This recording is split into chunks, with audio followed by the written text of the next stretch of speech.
Wishing all our viewers a happy Hajj festival. This is Lunchtime News coming to you live and direct from the Newsfirst Center here in Colombo. I'm Florin Rajendran. First, a look at your headlines. Environmentalists claim that an elephant dies every 48 hours due to human activities. Student protests against the decision to temporarily close down the Sabaragamu University. Attempts being made to recruit Kollywood star Rajinikanth to the BJP. In those stories in detail now. Muslims in Sri Lanka celebrated Hajj, also known as Eid al-Adha, today. The festival, known as the Feast of the Sacrifice, is considered one of the two most important occasions in the Islamic calendar and marks the end of the annual Islamic pilgrimage to Mecca. This festival was celebrated in several parts of the island. Meanwhile, today has been declared a special public and bank holiday.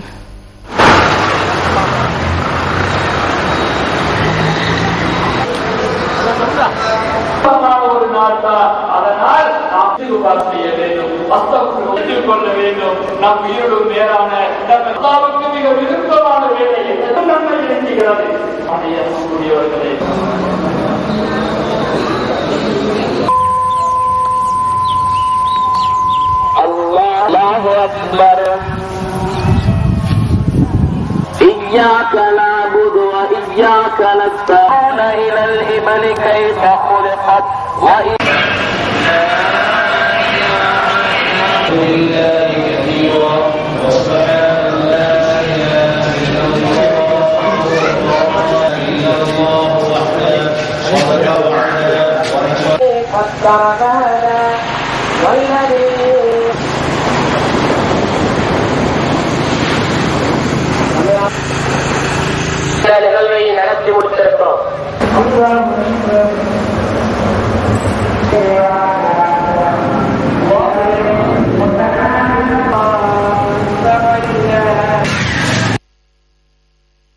Issuing a statement to mark the Hajj festival, President Mahinda Rajapaksa says that the teachings of the Holy Quran has given the Muslims of Sri Lanka the ability to live in harmony with other communities in our country through many centuries, as they continue to do so today. The President's message also noted that spirit of harmony nurtured by their religious teaching has enabled them to make a significant contribution to the progress of the country. Prime Minister D.M. Jayaratne states in his Hajj message that the festival can be considered as a pilgrimage that establishes many noble virtues such as unity, cooperation, brotherhood, patience and sacrifice in the society. The Prime Minister adds that the way Muslim devotees celebrate Hajj is praiseworthy, as millions of Muslim devotees gather in Mecca annually during the Hajj festival with much devotion. Issuing a statement to mark Hajj, opposition leader Ranil Wickremesinghe stated that the Hajj festival symbolizes donation.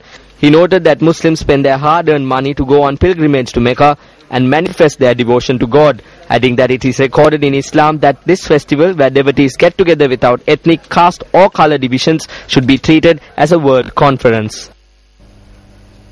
Moving to other local news, a group of Sabaragamu University students have commenced a protest against the decision taken to temporarily close down the Sabaragamu University. The protest is being staged in close proximity to the Pambahina Junction on the Badulla-Colombo main road.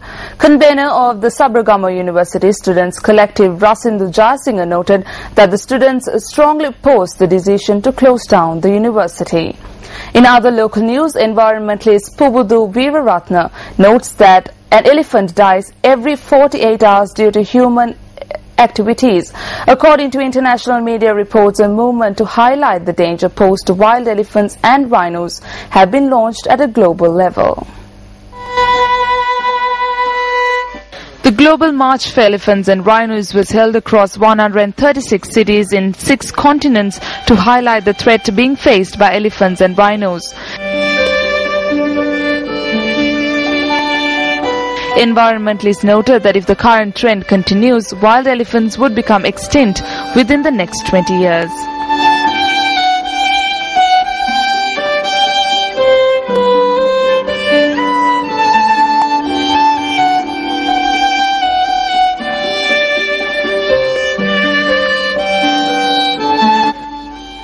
ශ්‍රී ලංකාවේ පිටත් 2005 අවුරුද්දේ ඉඳලා මේ දක්වා වසර 9කට ආසන්න Since 2005, nearly 1,500 elephants in Sri Lanka have died.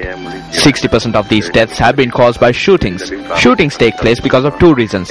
It could take place when poachers want to get their hands on elephant tusks, or because elephants wander into farmlands. Every 48 hours, an elephant dies in Sri Lanka due to the human-elephant conflict. Some people believe that the tusks of an elephant hold miraculous attributes. This is merely a myth. Poaching elephants for their tusks is relatively low in Sri Lanka due to the relative lack of tuskers. නමුත් ලංකාවේ ඇත්දල සඳහා ලබාදම් කිරීම තරමක් අඩු මට්ටමක පවතින මොකද ලංකාවේ ඇතුන් ප්‍රමාණය සීමා සහිත නිසා. Reuters has reported that the Sri Lankan government has requested the assistance of the United Nations Refugee Agency UNHCR to resettle scores of asylum seekers, stating that many are economic migrants and a threat to the security and health of the country. Sri Lankan envoy to the United Nations in Geneva, Samantha Jayasuriya, in a statement to the UNHCR Executive Committee, told the United Nations had not dealt with asylum seekers whose applications had been turned down, leaving them to be a burden on the country. She noted that over the last 2 years, Sri Lanka has seen a 700% increase in the arrival of asylum seekers, adding that those whose applications were rejected should be resettled to a third country. Samantha Jayasuriya went on to say that Sri Lanka was sheltering refugees even though it is not a signatory to the 1951 UN Refugee Convention. According to the UNHCR, at least 88 Pakistanis have been deported since the 1st of August in what the agency said was a breach of international law. It has called for an end to the deportations and demanded access to 75 detained people awaiting deportation. Taking a look at some weather forecast, showers or thunder showers will occur in sea areas of the coast, extending from Putlam to Hambantota via Colombo and Galle. Duty meteorologist Nadi Senani elaborates further. Showers or thunder showers will occur at several places in the sea areas of the coast, extending from Putlam to Hambantota via Colombo and Galle.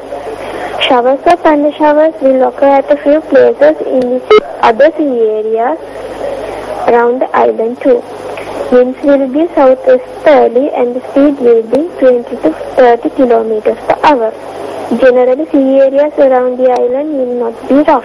However, the sea areas may be temporarily rough during thunder showers. Wind speeds can be strengthened over the sea areas around the island, particularly over the Bay of Bengal during next few days. Now, during the 24-hour period, which ended at 8:30 a.m. today, the Kaluthura area received the most rainfall, with the figure standing at 50.2 millimeters. 26 millimeters of precipitation was reported in the Matugame area, while Hanwala received 25 millimeters of rain. Up next is the Sports Roundup.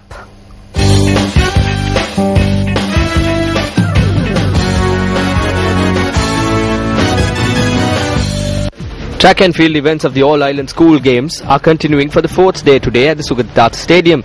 Over 4,500 athletes are taking part in the games this year. 10 games records have been broken, while one games record was tied. Asia's top sports official Sheikh Ahmad Al Fahad Al Sabah, president of the Olympic Council of Asia, has criticized cricket administrators for treating the sports like a business, which he said was hindering the spread of the sport beyond the Commonwealth. Cricket was included in the Incheon Asian Games only the second time in the game's history, after a push from the Asian Cricket Council. But India and Pakistan did not send teams, while Sri Lanka sent a second string side.